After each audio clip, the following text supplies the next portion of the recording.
काय मंडळी, कसे आहात तुम्ही? रेसिपी बाय मनीषामध्ये तुमच्या सगळ्यांचे स्वागत। आज आपण बनवणार आहोत रागीची बर्फी म्हणजेच नाचणीची बर्फी।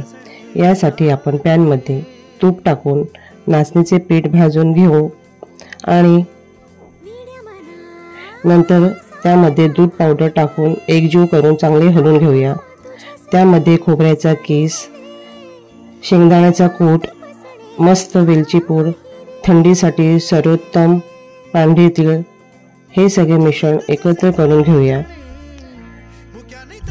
नंतर त्यात पिठी साखर घालून चमच्याने टाकून चांगले मिश्रण एकत्र झालं की त्यामध्ये दूध टाकून पुन्हा एकजीव करून घेऊया।